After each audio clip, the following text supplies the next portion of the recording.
Il peut y avoir 1 million et même plus de méthodes disponibles, mais les principes à appliquer au quotidien sont très peu nombreux.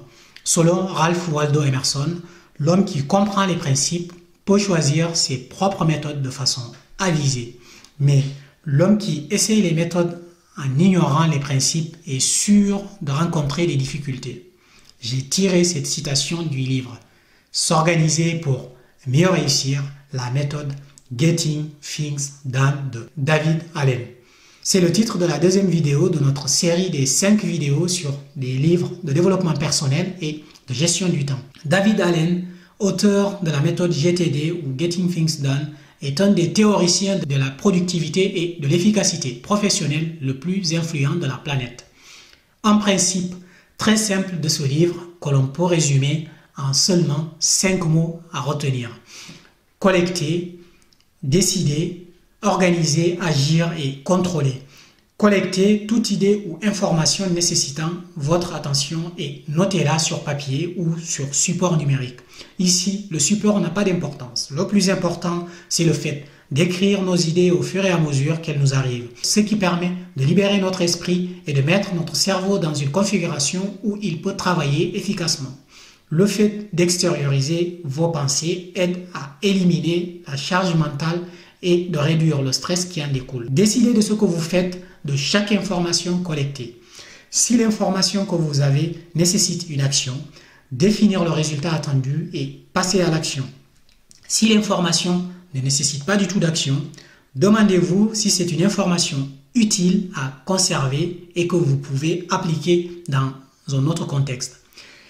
Classez toutes les informations utiles de sorte à faciliter leur accès et supprimer toutes les informations qui ne sont pas utiles et qui n'engendrent pas d'action du tout. Organisez vos journées en élaborant un plan d'action clair avec des échéances bien définies.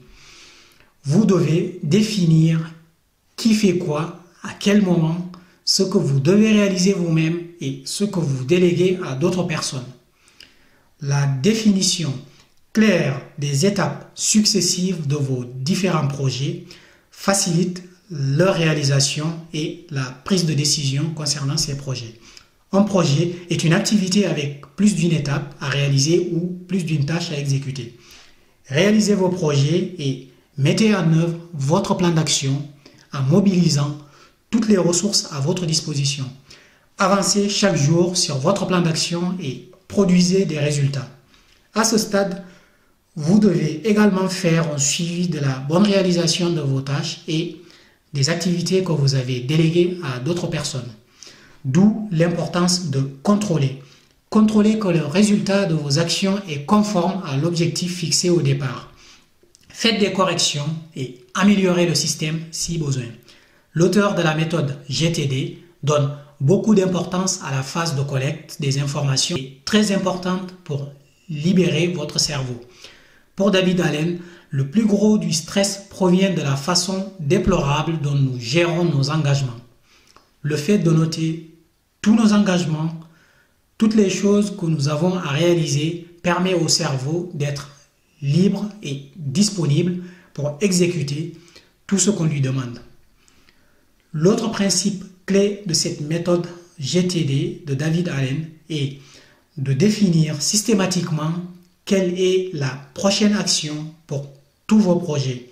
Quand allez-vous réaliser cette action et quel est le résultat attendu? La méthode GTD a pour but de libérer notre esprit en extériorisant tout ce qui nous tracasse. Toutes les boucles ouvertes, les projets non terminés, les engagements que nous n'avons pas honorés et qui nous causent du stress à longueur de journée. Pourquoi ces choses occupent-elles notre esprit et nous empêchent d'avancer vers nos buts? Parce que tout simplement nous souhaitons que ces choses soient différentes de ce qu'elles sont actuellement.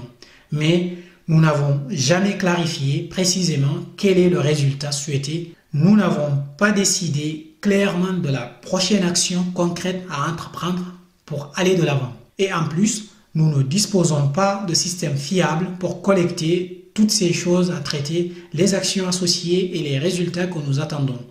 Dans ces conditions, il est très difficile de gérer des actions mal identifiées et non décidées. Le manque de temps est souvent causé par le manque d'organisation.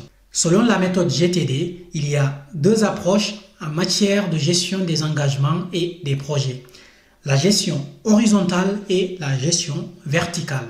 La gestion horizontale garantit la cohérence entre toutes nos activités et tous nos projets pour s'assurer de leur bonne prise en compte. C'est une vision d'ensemble qui permet de connaître et de maîtriser tous les aspects de nos projets. La gestion verticale permet la réflexion, le développement et la bonne coordination de chaque projet. C'est le focus et la concentration sur un seul projet pour l'approfondir davantage et maîtriser tous ces aspects. La gestion horizontale et la gestion verticale de nos projets ont pour but de libérer notre esprit et de nous plonger dans l'action productive. Pour mieux gérer vos tâches et vos engagements, la méthode GTD préconise une procédure avec 5 étapes.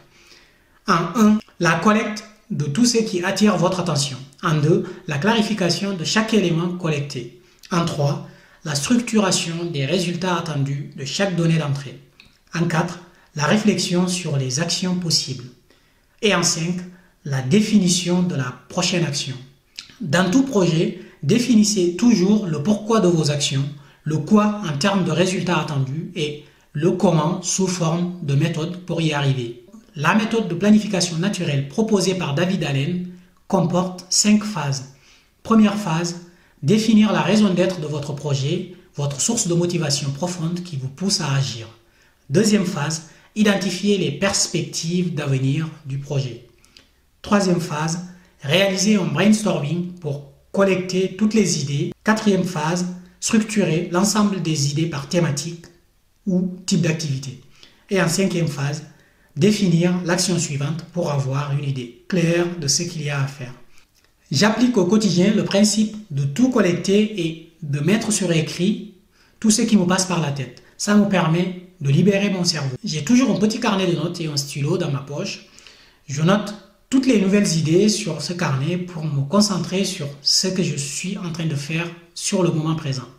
Mais une fois la tâche en cours terminée, je reviens toujours sur mes notes pour les clarifier, les structurer et définir la prochaine action qui découle de chaque note. J'intègre aussi dans mon système de classement toutes les informations utiles. Un autre principe de la méthode GTD que j'utilise au quotidien est le principe de la planification naturelle en définissant toujours la raison d'être de mes actions. Tant que la raison et l'objectif d'une action ne sont pas clairs, le résultat sera toujours flou. Ce livre présente beaucoup d'idées, de principes et de méthodes. Je vous invite à le lire. Ce livre m'a beaucoup aidé et inspiré dans ma manière de gérer mon temps et mes activités. Si la vidéo vous a plu, partagez-la avec vos amis. Laissez-nous un commentaire sur le contenu de nos vidéos. Mais surtout, abonnez-vous à la chaîne pour recevoir une notification et visionner toutes nos prochaines vidéos. Décision rapide, action massive. Mettez-vous en mouvement pour atteindre votre succès. À la semaine prochaine. Bye bye.